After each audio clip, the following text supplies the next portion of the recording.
What's up everyone, Cookie King here, coming at you with another community cast from the Reddit community.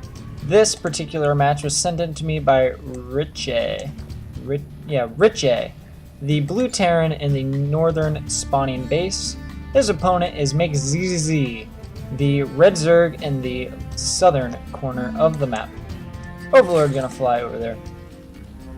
So this game was sent in to me by Richeh, and he said that it was apparently a very terrible game and that I should view at my own risk.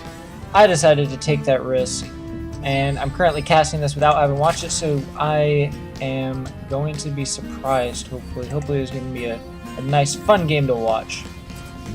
So I got this supply depot going down, being built at the ramp to build a wall off so that any early Zerglings are going to have a more difficult time to get in there. Overlord finished. Zerg is no longer supply blocked and has queued up 3 more drones. No pool, yet he could go for a 13 pool still possibly, or a higher pool. Liège. Gonna guess he meant league. Typos are very common when you're trying to type quickly. You want to get back to the game, but sometimes it's nice to communicate. Richeh is indicating G, which stands for gold, I'm going to assume. So they're both in Gold League. A nice even matchup. My bad. Still no pool yet for our Zerg player. Looks like he's opting to go hatch first. Hatch at 15. Still collecting the minerals. Probably going to go for a 14 or 15 pool. I guess could be a possibility. It looks like he's saving up for that 14 pool. This wall up not yet complete. Almost completed. Once this barracks is done, he's going to throw down. There's a supply depot queued up to finish the walling off of the ramp. Spawning pool going down. Took a gas.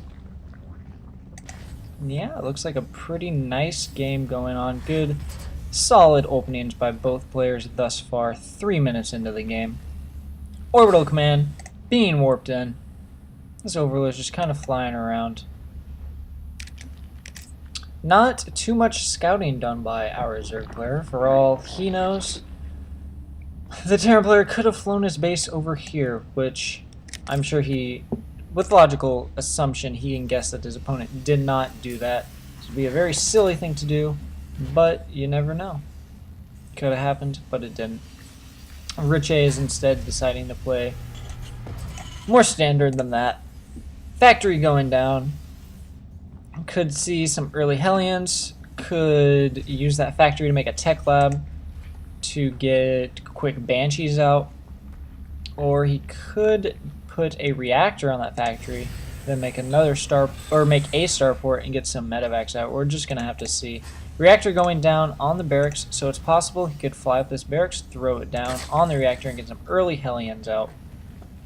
Queen just about to spawn for our Zerg player. Metabolic boost was started just a few seconds ago. SCV holding down the watchtower.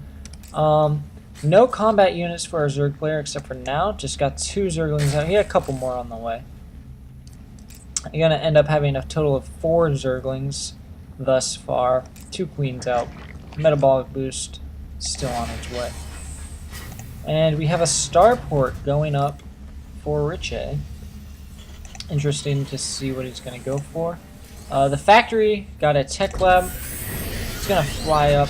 So it looks like the starport is indeed going to fly up onto that tech lab, so we might see some Banshees. In fact, that's the only thing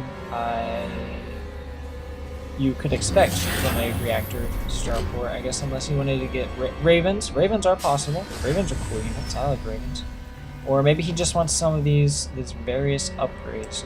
So, the Zerg player was going to try a poke and prod, but at this point in the game, it's not unreasonable to expect the Terran player to have a solid wall up. And he has a high number of Marines, which easily make the single Zergling perish.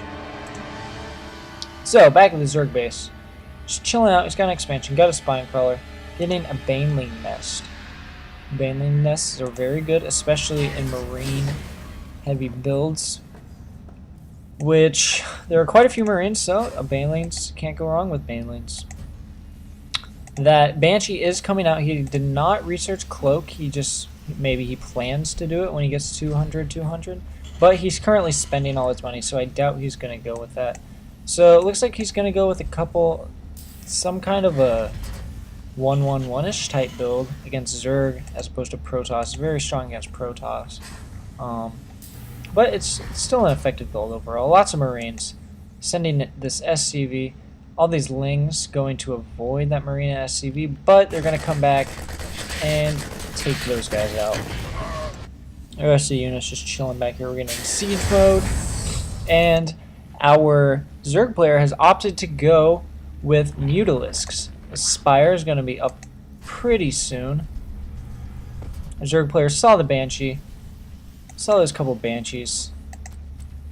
Probably would want to throw it on an Evo chamber pretty soon so that he'd be able to get some spores or get a couple of Queens for some anti-air defense.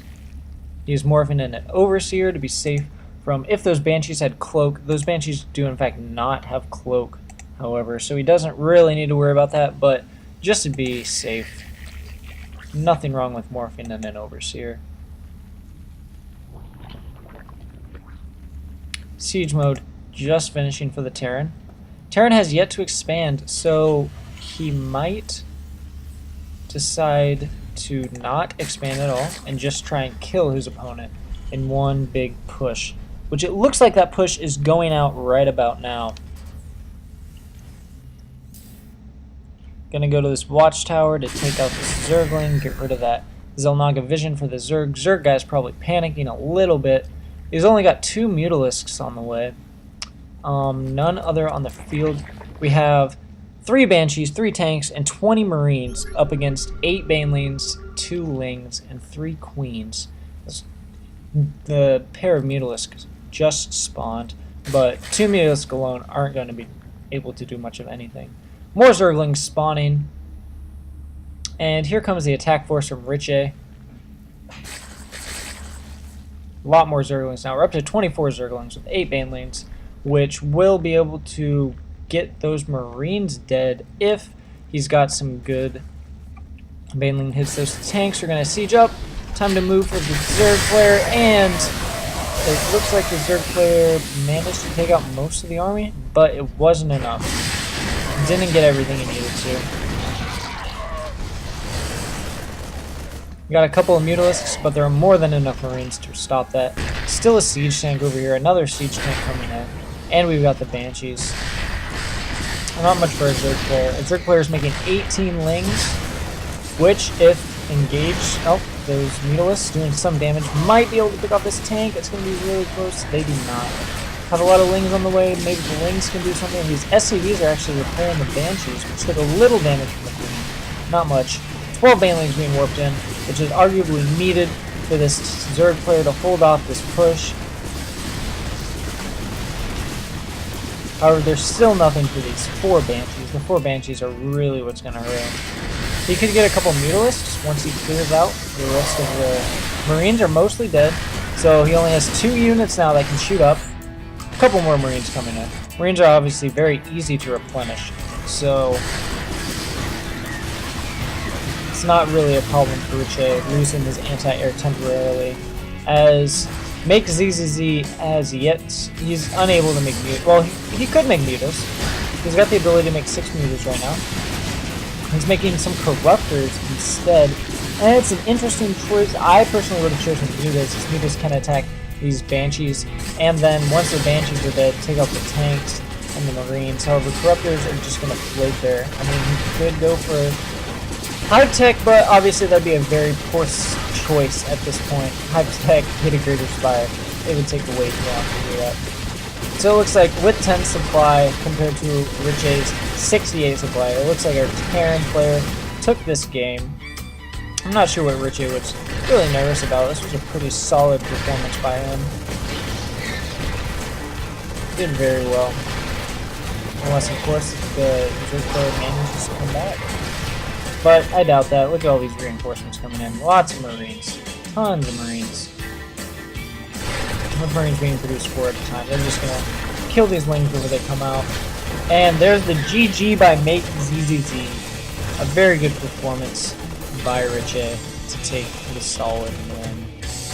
Eventually win this decides to end. I wonder if makeZZZ knows he's supposed to just kind of. It's a good manner to leave when you know you've lost. I guess maybe he's hoping the birdlings are gonna take out all of Richey's base, but that's not gonna happen. So yeah, maybe makeZZZ is just kind of raging right now. Doesn't want to quit, and is going to force. And there we go. Never mind. He did quit. Good manner there. He quit and allowed Richeh to take his well-earned win. And great performance by Richeh, keeping up the macro as it goes, just streamlining in more units of all types. We got more Banshees on the way, more Marines, more tanks. So very well played by him. Got a nice push. I hope you enjoyed this cast that I did. I had a lot of fun doing it. It was fun. Casting's cool. So if you would like me to do a game for you, I've recently started doing casts. I enjoy it so far. It's fun, and I'd be glad to cast a game of your own where you win, you do something cool, you lose. I'd be happy to cast a game that you lose if you want to see something that you could do better. My email is cookiekingsc@gmail.com. You can send me any replays you've got. Send them that way. I'll take them, and I'll get to them, and I will cast them as soon as humanly possible. So I hope you guys enjoyed that, and subscribe to my channel, CookieKingSC2. Keep watching my videos and give me all the feedback you've got. I want to hear everything you guys have got to say.